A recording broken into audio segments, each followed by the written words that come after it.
Assalamualaikum warahmatullahi wabarakatuh. Salam Rahayu. Pada kesempatan kali ini saya ingin membahas tentang kecocokan hodam pusaka. Kecocokan hodam pusaka.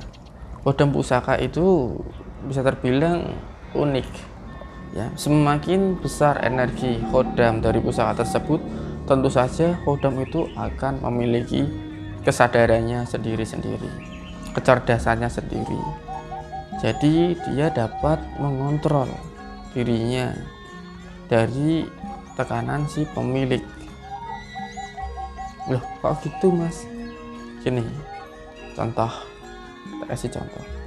Anda dalam lingkungan pekerjaan Anda mempunyai karyawan yang multi talent, yang bisa melakukan segala aktivitas, dan karyawan yang hanya melakukan satu aktivitas. Kira-kira mana yang lebih mudah diatur? Sebagai pimpinan sebuah perusahaan tersebut, tentu saja yang lebih mudah diatur adalah karyawan yang hanya tahu satu pekerjaan saja. Beda cerita dengan karyawan yang multi talent. Karyawan yang multi talent dia tidak akan bisa diatur, karena dia meyakini bahwa ya perusahaan butuh saya, kamu butuh saya, gitu. Sama dengan pusaka hodam yang hack atau hodam yang tinggi, tentu dia tidak akan mudah diatur, dan biasanya ini cocok-cocokan kepada si pemilik pusaka tersebut. Nah, contoh, kenapa pusaka dari tokoh besar harus dimiliki oleh tokoh besar pula, dan kalau dimiliki tokoh orang yang biasa aja tidak akan mempengaruhi dari segi perekonomiannya. Katanya pusaka tersebut membawa perubahan secara kerezekian, dampak kerezekian yang besar, membuat usaha ataupun kerezekiannya meningkat. Tapi kok nggak berhasil? Kenapa? Ya, karena tentu saja pusaka itu memilih. Dia akan tunduk kepada orang yang lebih tinggi darinya, bukan rendah darinya. Makanya pusaka-pusaka dari kelas atas biasanya akan memilih orang dalam bentuk mimpi atau dalam bentuk pandangan pertama, ya.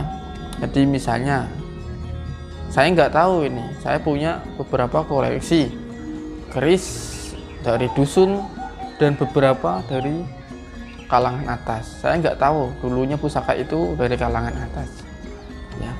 Saya jajarkan dan Anda melihat pusaka-pusaka itu, Anda tertarik dengan satu pusaka yang menurut Anda mencolok.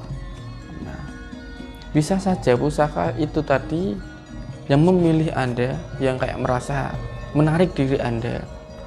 Pusaka itu pusaka yang ada filosofi dan ada kisah sejarah yang menyertainya.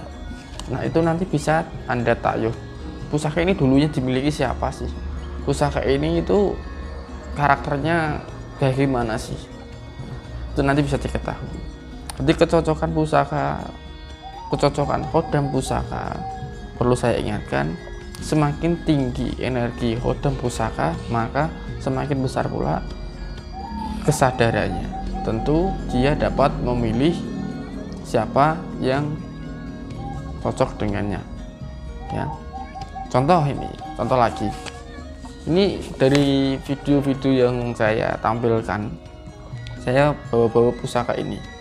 Mungkin Anda kalau baru pertama kali melihat, loh itu pusaka mas, kok saya sampai ke bawah ngimpi misalnya, padahal baru tak buat example video. Dan kemudian Anda merasa saya kayak terbayang-bayang pusaka yang mas hunting di video YouTube-nya itu bisa saja seperti ini, menandakan kecocokan dari pusaka yang saya miliki dengan diri Anda. Jadi tidak semua orang itu bermimpi seperti itu. Dari 100 orang yang menonton misalnya, satu diantaranya hanya yang bermimpi seperti itu, ya. Nah, itulah kecocokan hodam pusaka. Sekian video dari saya, semoga bermanfaat, dan pesan untuk Anda, Semoga Anda bisa menemukan pusaka yang cocok untuk diri Anda. Sekian. Nah, untuk ingin tahu atau Anda ingin memaharkan pusaka dari saya, Anda bisa kunjungi www.kolektorkris.com. Di sana banyak sekali artikel yang saya buat, juga banyak yang saya tunjukkan koleksi-koleksi dari saya. Wassalamualaikum warahmatullahi wabarakatuh.